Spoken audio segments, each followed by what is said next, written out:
ang force and velocity. So, the greater the force, the greater the power.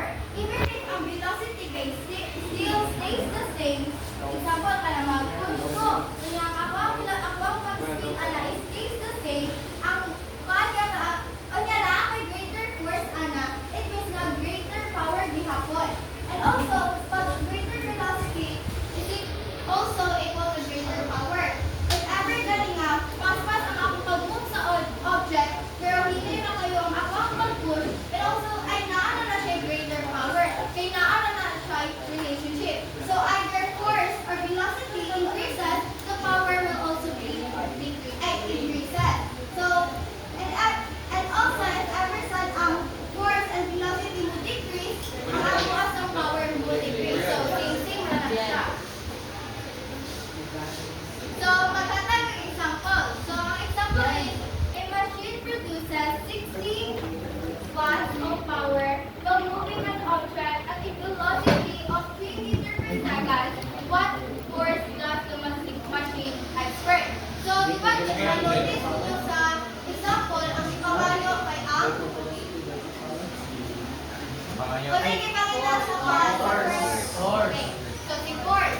So, saan na ito para makuha ang formula sa force? So, mag-use siya na atong triangle na method. Which is si P over force and time. Since naman din, if we all know ang P of velocity. So, parimahin mo na itong force and ang atong upper si power ngayon, i-over na itong velocity. So, susulat na ito ang given, which is power na ito ay 600 watts. And ang ato ang velocity is 3 meters per second. So, paano din natin siya i-input? So, pag i-divide na nato ang 600 divided by 3 equals to 200 Newton. Meters square.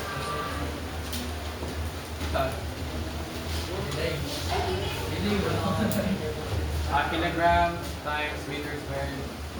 Ay, times meter per second square.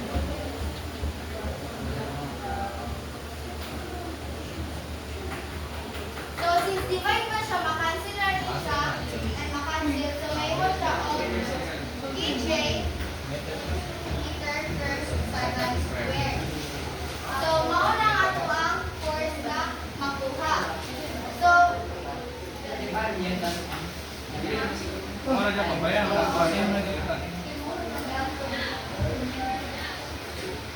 so next is a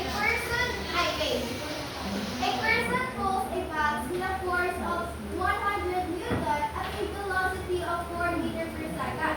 The force makes an angle of 60 degrees with the direction of motion. What is the power? So this time is naa na siya degree or naa na siya gihatag na angle. So unsa ang atong buhaton? And since we all know nga ang power and work are related together, so if sana is nag-move siya ng object which is path x-axis.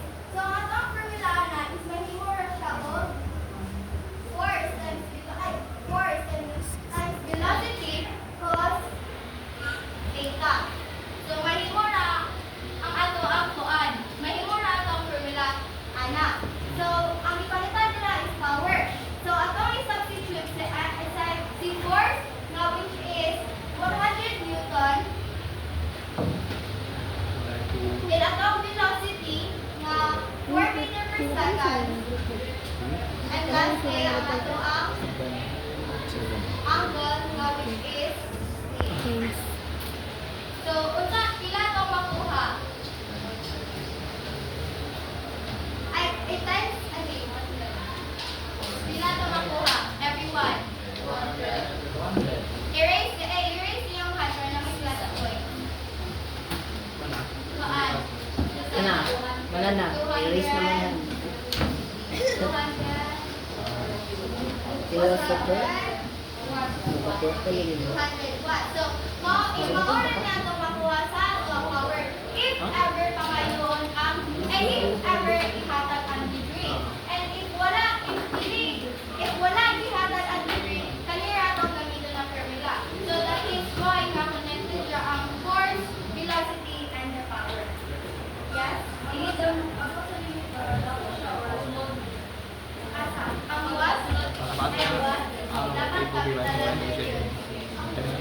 You say, Ay, oh, I forgot. Dapat guys, ang watch bilang capital letter, bawal sa mga small letter. what's the small letter? Ay, sa ayun na. Water. Sige, hatagan na mo og kanang problem na i-solve ninyo. Okay.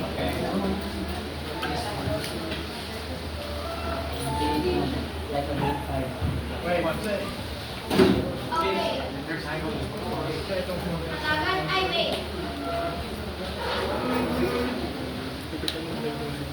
Sige, hatagan na mo og kanang kan. So, a machine pushes 20 newtons at 3 meter per second. Again, a machine pushes with 20 newtons at 3 meter per second.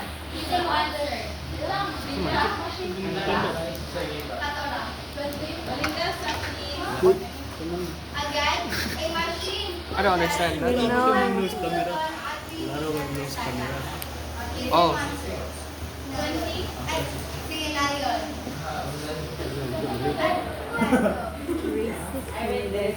Oh,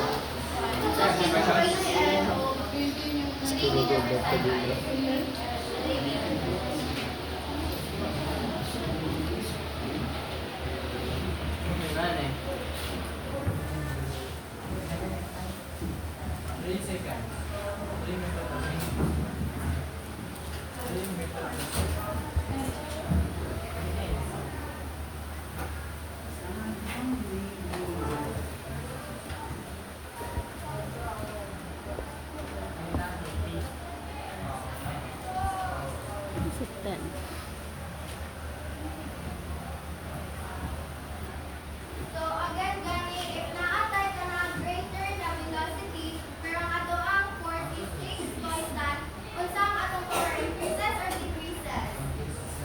Ha? Balik. So if ever ang atong velocity kay ni increase and ato ang force kay remains constant, unsa man atong power increases or decreases? Ha? Ha? Increase or decrease? Increase. It's because na even if ang isa, ang velocity or either sa force move constant or increase ang usa, ang power natin is to increase. Pero what if ang velocity kay ni constant din ang atong force ni increase, unsa tong power increase or decrease? Increase. Okay. So decrease.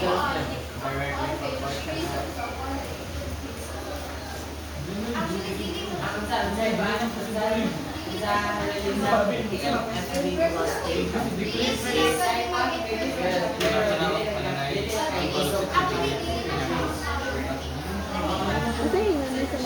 Yeah, excuse me. I wait lang. Ikaw, excuse Ang me. mga daw something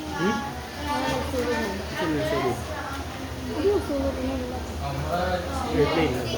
Nabangawas na Twin Towers.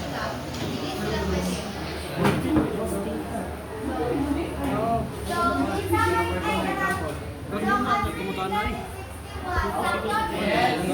Nanagtawan ako sa TikTok ay kanang nangambak daw mga tao batis ang lang naambakan kaya namatay po diba po. So, may solution kay plus 2. Yeah. So, after it, let us proceed sa mechanical energy. Now, may idea kung sa mechanical energy. Anyone? Plus 3 ang ball, maka-answer. Or mag-share silang idea kung sa mechanical energy. On opinion? Oo. Ano opinion? Sa one. Answer ka? Okay, mechanical energy is basically when electrical energy is transported, it goes to mechanical energy. For example, electric fan. When I plug in electric fan, it uses electrical energy to transport siya sa mechanical energy which is kanang motor niya tapos kapicture yun. Basically, mechanical energy is like kanang something ito na mag-power sa mga like gadgets or mga TV. Thank you, Nemendo. Plus 3. Sino ka may ginagawa share? Si Nico na. Pati plan, di ba plan pa? Lambot na yun eh. Ganito na sila, example.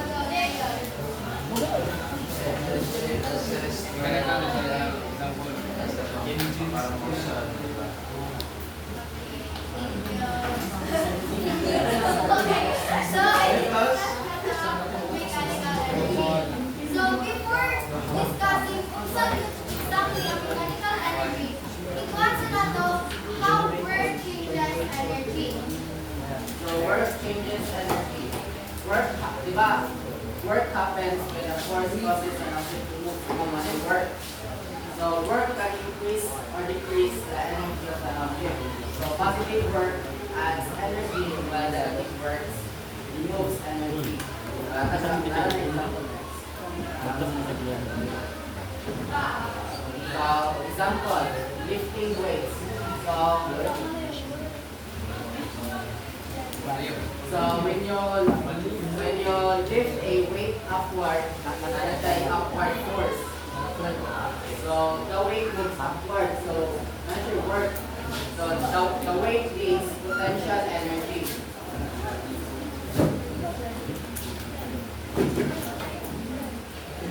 Okay, example 2. So example 2. Throwing a baseball.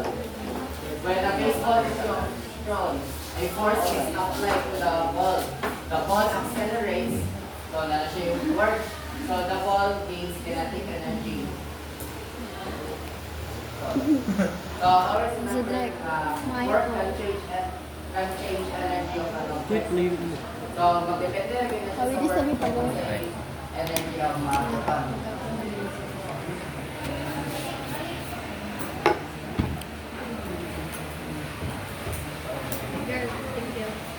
So over to the mechanical energy. So mechanical energy is the energy an object can recall. Like,